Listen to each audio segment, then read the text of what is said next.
Sterling was shouting at us and calling us losers at the start of this week's Ring of Honor.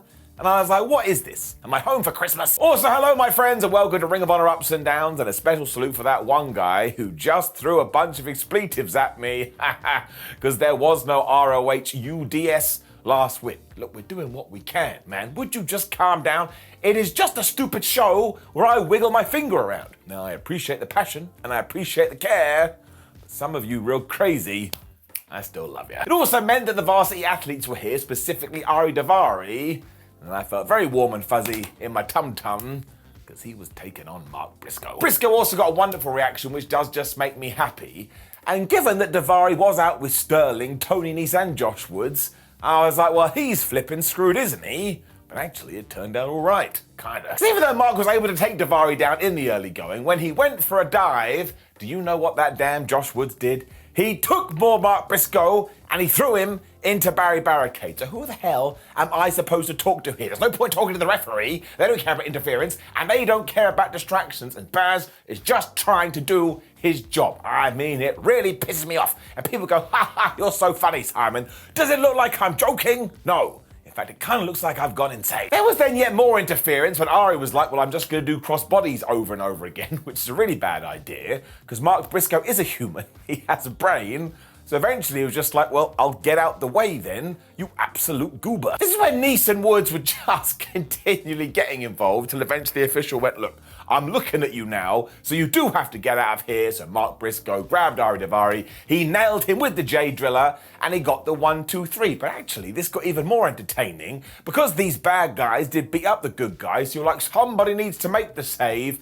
And do you know who came out to do this? It was the Beverly Brothers. Absolutely was not the Beverly Brothers. It was FTR returning to ROH. They saved Mark Briscoe, which of course makes all the sense in the world.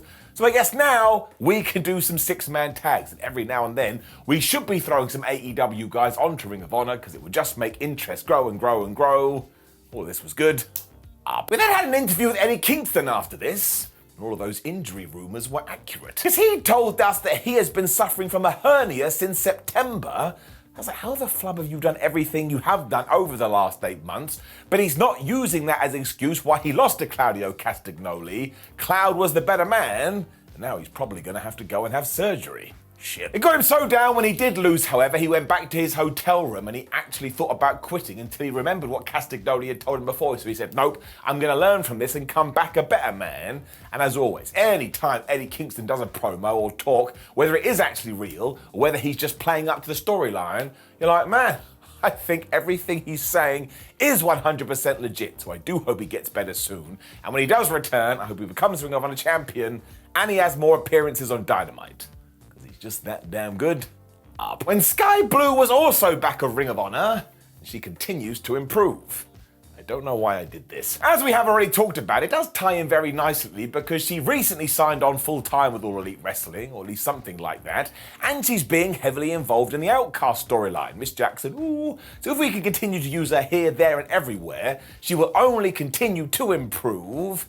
And here she basically had a squash match. She was taking on Kelly Madden, which I also enjoyed because I don't think I've ever seen Kelly before, so hopefully she can go on a similar journey. But yeah, basically Skye Blue was like, you ain't getting nothing, and I'm gonna murk you. She eventually won with the Sky Fall to somewhere James Bond was like, oh yes, you've done really good. So once again, we are just doing all the right moves here.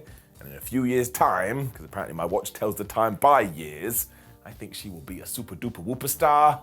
The war between Top Flight and the Kingdom then continued, because it was Mike Bennett taking on Darius Mine. Shout out to Dante Martin too, who did suffer that horrendous injury at the Ring of Honor pay-per-view, although as the commentators told us, apparently it's not as bad as you may first think it was. And I also do appreciate that we are continuing this feud, especially because we got a twist at the end. We also saw Darius climb on barricade, so I was like, why are you making this so hard for me, Mr. Martin? I'm trying to like you. And he was able to smash Bennett with a crossbody. But what I mainly want to talk about is that we took a little bit of a risky whisk here. I know what a risky whisk is, but we've said it now. Because despite this being Ring of Honor, where everybody has to shake hands and it's professional wrestling, don't you muck around, it actually ended in a disqualification. Now this was because Matt Taven was just interfering and distracting the entire time, to the point I think he totally forgot what was going on here, and he got in the ring and he just attacked Darius. And you got to go see the referee's face and listen to the commentators. They're like, yeah, you can't do this. I mean, why didn't you even try and hide this? So we got the DQ. This was all done for a specific reason though, so we could go, oh my gosh, Darius just misses his brother. But he's not an idiot. He is a smart man, as we would learn in an interview later, because Action Andretti ran out there. He stood side by the Martin. And so for now, for the time being, he will be the replacement Dante. But don't call it that. Like I say, they also confirmed this later when they did do a promo, and there is nothing wrong with having intelligent baby faces, so it is going to get an up. However, I am going to give one final down to what we did do with Action, because while I do think he's an amazing wrestler, and he will go on to be a star as well, I don't really think we ever capitalized on the Chris Jericho thing. That's just my opinion. I'm a geek, I'm a nerd. Maybe he wouldn't even be in this position if we hadn't have done that. But yeah, I'm giving it a down, and that's it. I'm never going to talk about it again unless somebody runs in here and threatens me. I don't want to get in trouble. When it was time for Wheeler Yuta to get a rockin' and a rollin' again. Because he was facing Tracy Williams, and we actually added some nice backstory in here, because the announcers were all like, well, I don't know whether you know about this, but when Wills was going through the independent scene, he looked up to Tracy. This was basically like a Star Wars mentor thing. I assumed he may have some respect for the man too, but that was not wrong. Because when Williams locked in a submission, Yuta just booted him right in the face to get out of it. I was like, he doesn't care about anyone. He also laid in the big hammer and elbows, although Tracy was able to hit a DDT and a brain buster for a near fall. But I can only suppose he didn't bust the brain enough because, yeah, Will's kicked out too. He also tried to apply a crossface, but Yuta got out of that by biting him. And I'm pretty sure that is the third bite event we have seen over AEW and Ring of Honor. So as I always say, don't make me start a counter about biting, because I won't be able to remember to do it anyway. I'm an idiot and I forget. Eventually they did allow Wheeler Yuta to apply the Dragon Sleeper though, so he is now getting victories again. And you have to presume that he's going to have the Shibata rematch at some point and beat that guy. When that does happen, my eyebrow will be permanently raised, because what a victory for him. And he is absolutely great. Talking about Shibata too, he was then back on Ring of Honor TV. This is kind of like watching a ghost.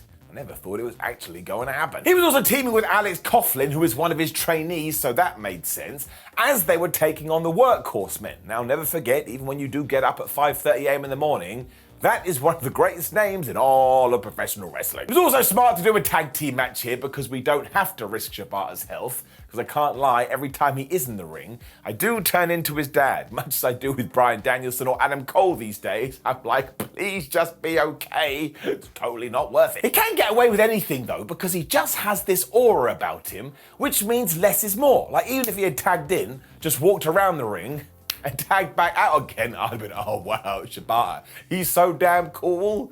So he's absolutely got the magic. He was able to apply figure four on Anthony Henry until JD Drake was like, I don't care who you are, I'm gonna break this up. When Coughlin was tagged in and essentially took the heat. Because again, this is pro wrestling, somebody gotta have their ass whipped. He got hit with a double Russian leg sweep when the Workhorsemen actually mocked Shibata's pose. I was like, I don't think you should be doing that, guys. That's like going up to Batman and going, I'm Batman. He ain't going to appreciate it. We also saw Shane Taylor watching from the back, so if we do something with him and Shibata, I'm going to totally lose my mind. When Coughlin found himself in a deathlock. Not only did Shibata get in the ring to break that up by doing a stomp, but then he stomped his own tag team partner to just get him going. And once again, he is one of Shibata's trainees, so I guess this is just what he does. He also got the hot tag, so just got in there and melted everyone as Coughlin hit this amazing gut-wrench deadlift thingamajig. As yeah, Shibata smashed out the PK kick, and he got the 1-2-3. I know I keep saying this, but it's always going to blow my brain. He was almost dead a few years ago. Now he's just back up. We also got something cool afterwards, because Coughlin looked at the Pro Rules title, so I suppose we are going to do that match. And once again, it all makes sense. One is the trainee, one is the trainer. They know how to work together. I'm very excited about seeing it. When we had the best match ever. I'm only half joking too, because look at this. On one half of the ring, you had Willow Nightingale, who's one of my favorite wrestlers ever and always gets a reaction. And on the other side was little mean Kathleen. So I was just doing backflips. That person totally understands pro wrestling. Now, much like the Sky Blue match from earlier, this was just a showcase for Willow, who does continue to rack up those wins and hopefully wins a championship before the end of 2023. And she hit the Oklahoma Stampede to get the 1-2-3. So let's keep pushing her. And for the love of everything, get Kathleen on my TV as much as possible. This is all I need when I'm first introduced to a wrestler. Just give me a silly but fun name. Makes me very pleased. When Tony Nese was back, and I started shouting at my TV, shouldn't he be banned, given what he did do earlier? The answer is yes, but here it was no. Instead he was facing Stu Grayson, which was totally fine by me, especially because Evil Uno was here as well. As I always say, these two guys are just great, and they're the OG Dark Order. Daivari continued to have a bad night because Tony launched Grayson into it, and I was like, why does no one listen to me? Once again, I may as well be dead with the amount of reaction I get to this. Why do I even bother? But otherwise, I just thought they had a really solid and fun professional wrestling match, and ever since Stu Grayson has returned, he's been smashing it. He also hit this awesome corkscrew centered at one point to get the 2, and Mark Sterling was out here again, but he didn't do much of anything. I mean, he was trying to get involved, but given the result here, maybe he should have tried a bit harder. So after Nese had tried to go for the most devastating move in all of sports entertainment, the surprise roll-up by holding the tights, Grayson was like, well, I'm having none of that. He hit that fireman's carry backbreaker, which is a very cool finishing move, and he got the 3. Dutch and Vincent also appeared after this, after they had reappeared at the Ring of Honor pay-per-view, so no, they're not going to WWE, which was the long rumor. And while we did tease a program here, it was made very clear, sure, Evil Uno is at ringside, but I think they're focused on Stu Grayson. So we're going to do something here, but again, good much, decent angle, can't get mad at that. Up. We then had a proving ground fight after this, and given how Ring of Honor works, every match is kind of a proving match. Whatever. I do like it though, because as always, the stipulation is if you can beat the champion or just survive 10 minutes, you will get a title shot.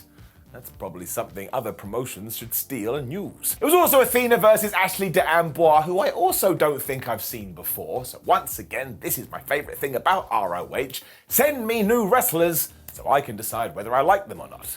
I mean, who am I? Absolutely no one. Ashley did get a few things in here too. I mean, she tried a strike bow, which did not work. But ultimately, we are just continuing on with this narrative that Athena has won basically 13 matches in a row in Ring of Honor. She is the champ. And if you want the damn thing, you're probably gonna have to take her head off. I mean, she just threw de Amboy into the floor at one point after she was on the top rope.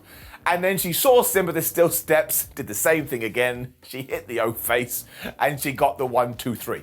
Also, later on, Ashley was being interviewed by Lexi Nair, and Athena turned up again and got the title and went thwomp, smacked her right in the face and said, welcome to Ring of Honor. Now look, I don't want to create too much speculation, but I don't think she was sincere. Much like other people we have mentioned though, Athena is just on a tear right now, and the women's division here is absolutely great. I mean, look at the people we've already talked about. Which did bring us to our main event, which was for the Ring of Honor World Championship, and it was Claudio Castagnoli versus Metalik. Now, admittedly, I missed Ring of Honor TV last week because of all the WrestleMania madness, but how the flub did this come about? The thing is, though, it was fun because Metalik has all his lucha skills and he's mad fast, so he used that in the early going, whereas Claudio is just this warrior of strength. But even though he was trying to grab this man, he wasn't able to. Until, that is, Metalik went for a springboard, Claudio caught him in midair, and he just threw him right into the ring apron. Just give me 1 second. Is that the hardest part of the ring? Yes, yes it is. I knew it. The champ also hit this tilt-a-whirl backbreaker, which was incredible, and then just slammed Metalik with this Sagat uppercut.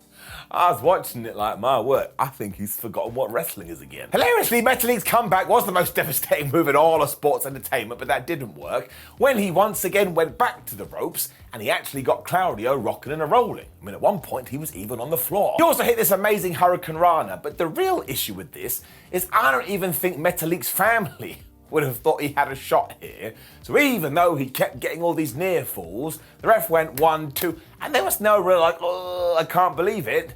It's more like, yeah, obviously, I don't think Castagnoli is gonna lose. He was able to hit a springboard splash, but when he went for a sunset flip, Claudio just absolutely smashed him again When he just got fed up of this, he's like, you know what? I'm going to hit you with this neutralizer, and you will be neutralized. That is what happened. He got the 1, 2, 3. He is still your champion. Now, obviously, this was just a filler match, and you got to ask the question, who the hell is Claudio Castagnoli going to feud with now?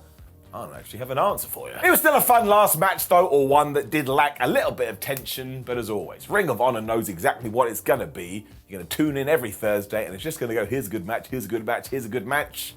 Can't get mad at that. Up. Which also means the show as a whole gets an up, and it is going to be very difficult with ups and downs, because if you do keep presenting good fighting contests, what am I meant to do? But hey ho. Make sure you leave a comment below and let me know what you thought about the thing. Make sure you watch one of the videos on the screen, which is probably going to be an ups and downs. Please do support the whole series. Like the video, share the video, subscribe. Thank you very much. I'm about to say another week is done. Not true, we have SmackDown and Rampage tomorrow, because wrestling never ends. What even is my life anymore? Goodbye.